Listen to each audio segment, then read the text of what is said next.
The current widespread affectionate nostalgia for the look and sound of the 1980s is a welcome opportunity to revisit the era of big hair, neon and shoulder pads.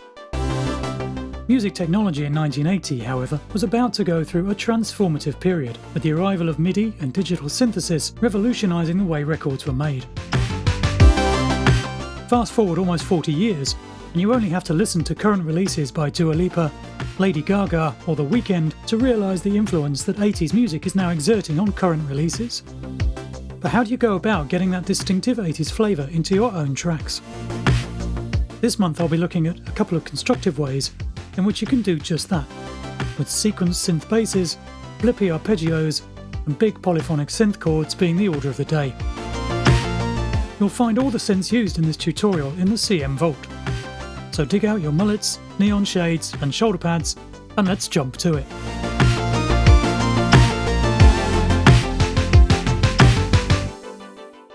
To illustrate a few typical 80s style sounds and the parts that make them tick, we're going to look at adding some tracks to a project that already contains a suitable drum loop.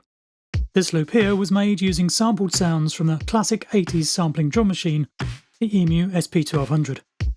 The tempo of our track is 90 beats per minute.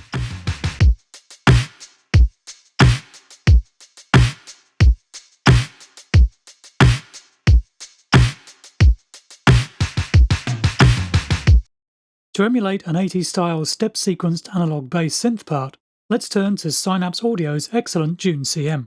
Load an instance onto a software instrument track in your DAW and select the preset 010 Chorus Bass RL.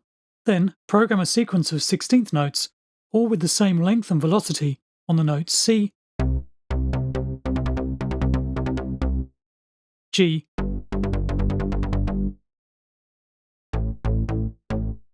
B flat, and F, as shown.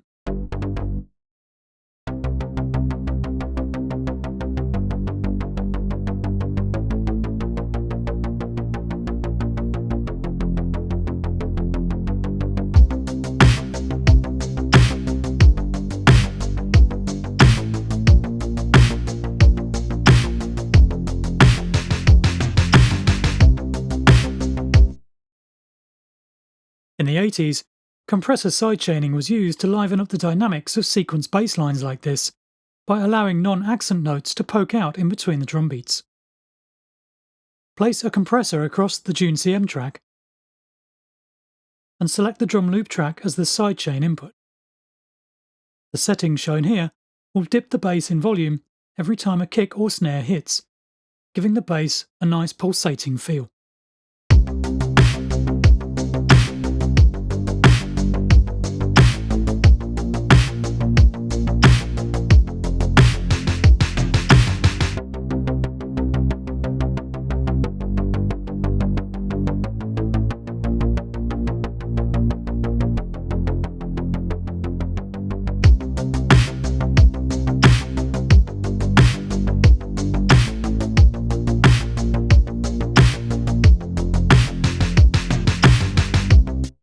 Analog synth pads are the sonic glue that holds everything together musically.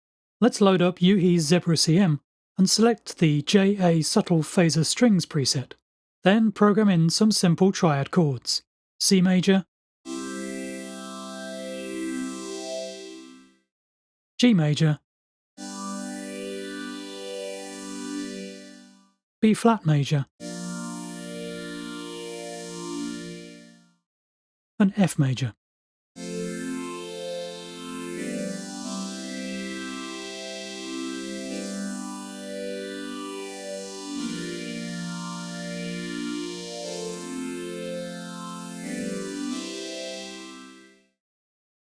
To thicken up the sound, we add a touch of compression and one of Logic's own stock chorus plugins, although any chorus plugin will do.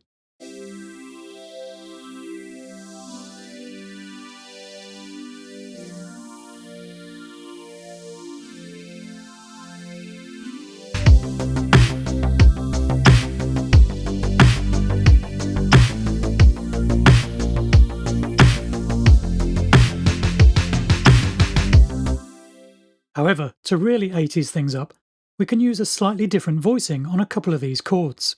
You can extend a regular triad, made up of first or root note, minor or major third, and fifth, by adding extra notes from the scale, such as the seventh,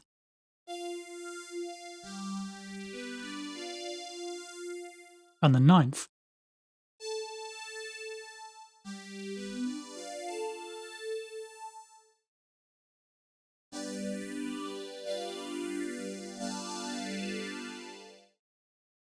If you just add the ninth without the seventh, and then transpose the ninth an octave down so that it sits between the root and the third, you get what's called an add 9 chord.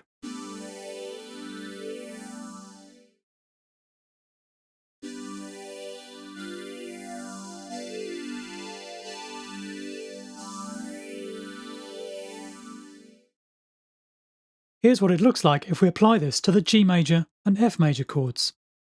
In this case, instead of adding the ninth to the triad to make a 4-note chord, we've simply shifted the root note up a whole tone to make a 3-note add 9 chord. So G major, G, B, D,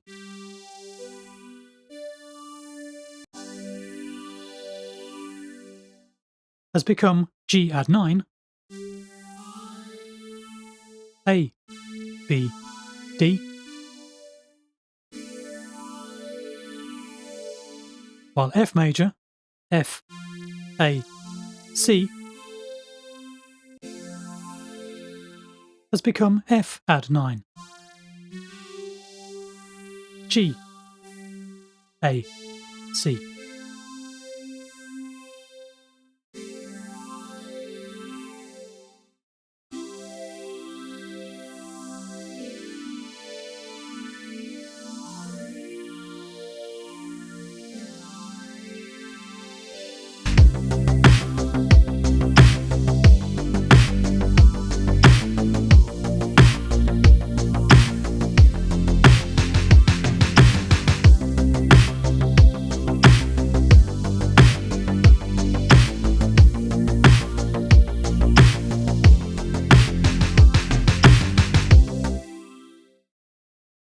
To create an arpeggio part, we first load up an instance of Batzilla CM and select the 3E Pulse C preset.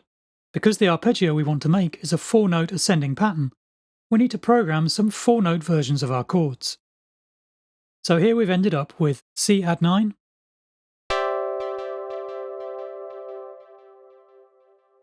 G add 9, B flat major 7, and F add 9, with a sneaky G add 9 tacked on at the end to bring us back round to the C major.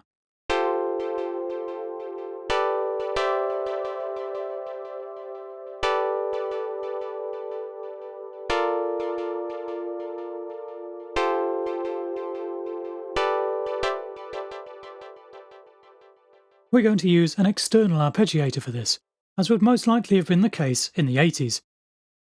So we use Logic's Arpeggiator MIDI effects plugin, with the settings shown, to generate a simple, ascending 4-note arpeggio based on the notes within each chord.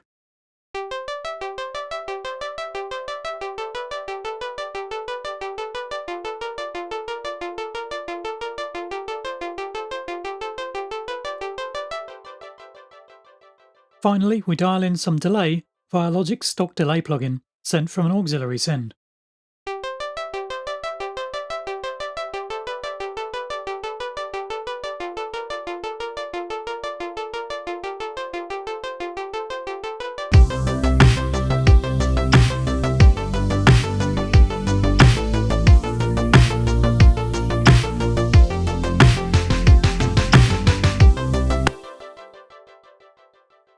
Next, we turn to another Batzilla CM sound, this time HS double tap, for a stabby synth part. We've copied the chords from the arpeggio almost exactly for this part, but played one inversion higher, and placed one long and 3 short clipped instances of each chord in each bar.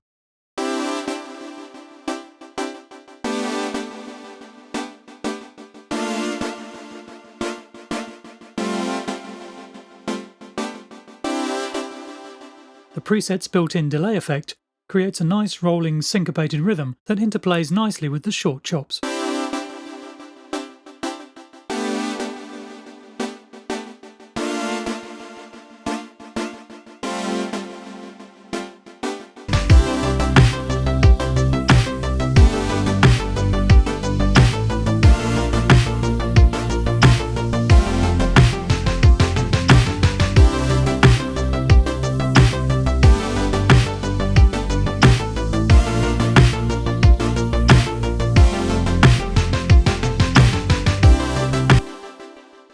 Lastly, for an 80s style synth hook that might work for a chorus or tag section, we load up an instance of Cherry Audio's Voltage Modular and select the Wide Modular preset. This is a monophonic lead sound with portamento applied, so that the note pitches glide together. For the part, we've come up with a hook that uses a particular technique for playing monophonic lead sounds. We hold down one long note and play shorter notes higher up in pitch,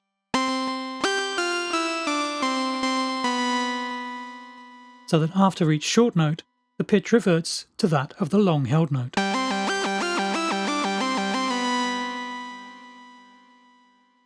This makes good use of the glide setting built into the sound.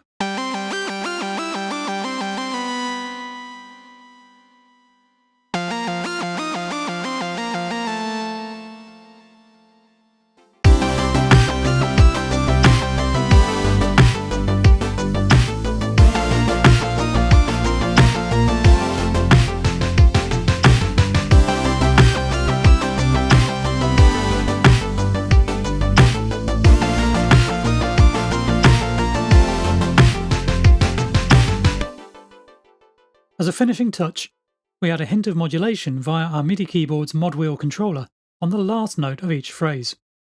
Mod wheels in the 80s almost always controlled vibrato, and this sound has been selected largely due to the fact that MIDI CC number 1, as transmitted by the mod wheel, controls vibrato for an authentic 80s feel.